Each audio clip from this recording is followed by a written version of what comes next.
अमरावती शहरातील विलासनगर येथील महानगरपालिका शाळा क्रमांक 17 मध्ये रॅपिड स्वॅब केंद्र सुरू करण्याचे आदेश जिल्हाधिकारी शैलेश नवाल यांनी प्रशासनाला दिले होते। डॉक्टर विशाल काळे, वैद्यकीय आरोग्य अधिकारी, अमरावती महानगरपालिका। विलासनगरच्या शाळेत आपल्या विलासनगरच्या जनतेच्या फायद्यासाठी त्वरित अँटीजन तपासणी, कोविडची तपासणीसाठी अँटीजन टेस्ट चालू करत आहे।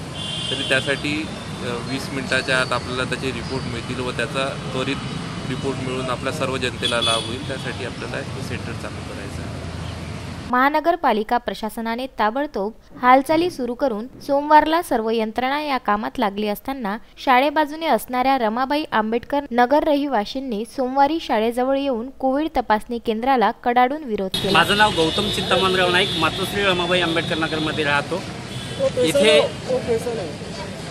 इथे आजपासून यांनी जे क्वारंटाईन सेंटरचं जे टेस्टिंग इथे घेण्याचं ठरवलं आहे महानगरपालिकेच्या अधिकाऱ्यांच्या थ्रू। त्यांना भेटलो असता त्यांनी सांगितलं की कलेक्टर साहेबांचे आदेश आहे, पण इथं लोकवस्तीत क्वारंटाईनचे गजबजल्या वस्तीत हे पेशंट येतील, टेस्टिंग करतील, त्याचा प्रादुर्भाव आमच्या नगरातील लोकांना न व्हावा म्हणून आम्ही रमाबाई आंबेडकर नगरातील सर्व विलासनगरातील रमाबाई आंबेडकर नगरातील सर्व नागरिक आम्ही इथं त्यांचा विरोध करण्याकरता एकत्रित आले। नाईक साहेब, प्रादुर्भाव म्हणजे काय होईल असं? आता पठाणचौकामध्ये सुद्धा कोविड सेंटर आहे, तपासणी सेंटर करण्यात आलेलं आहे आणि अनेक ठिकाणी सेंटर उघडण्यात आलं, परंतु प्रादुर्भाव झालेला नाही, उलट आपल्या लोकांसाठी चांगल्या फायद्यासाठी आहे। काय सांगाल आपण? नाही, बरोबर आहे ना, पण कसं भीतीचं वातावरण निर्माण झाल्याने, भीतीच्या वातावरणाने काही लोक भीतीच्या वातावरणाने घाबरून काही होऊ शकते, दुसऱ्या कोणत्याही बिमाऱ्या होऊ शकते, काही होऊ शकते।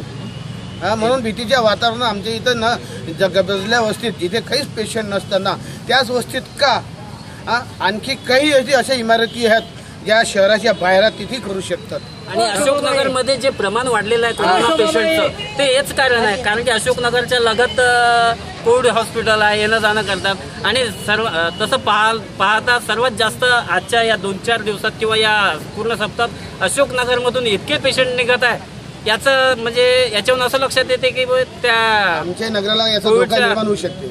बरं, काय पाऊल राहिलं आपला विरोध करण्याकरता? आपलं काय समोरचं काय पाऊल राहिलं आता? कलेक्टर साहेबांना निवेदन देऊ, नंतर आयुक्त साहेबांना देऊ, नगरसेवकांना तर दिलेच आहे, काही सांगितलंच आहे, आणि नसेल होत तर मग आम्ही उग्र आंदोलन करू। रमाबाई आंबेडकर नगर येथील RPI पक्षाचे गौतम नाईक, बसपाचे विजय किर्दक यांच्या नेतृत्वामध्ये शेकडो नागरिकांनी विरोध केला। बाजूलाच कोविड रुग्णालय तसेच अशोकनगरमध्ये सुद्धा कोविड रुग्णालयामुळे अशोकनगरमधील अनेक नागरिकांना संसर्ग झाला आहे। विलासनगरमध्ये जर केंद्र सुरू केले तर या परिसरातही कोरोनाची लागण होईल, याकरिता हे तपासणी केंद्र दुसरीकडे हलविण्यात यावे अशी मागणी यावेळी करण्यात आली। या घटनेची माहिती होताच प्रभागाचे नगरसेवक संजय नरवणे, महानगरपालिका आरोग्य अधिकारी काळे हजर होऊन नागरिकांना समजवण्याचा प्रयत्न करण्यात आला।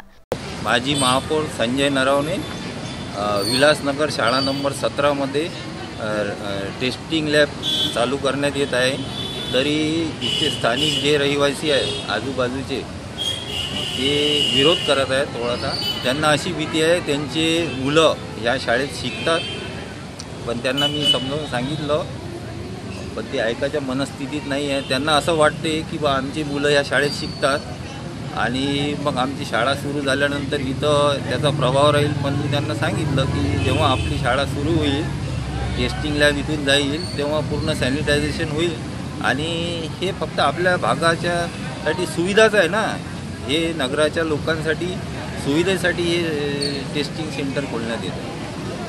कोणती अनुचित घटना घडू नये याकरिता गाडगेनगर पोलीस सुद्धा तैनात करण्यात आले।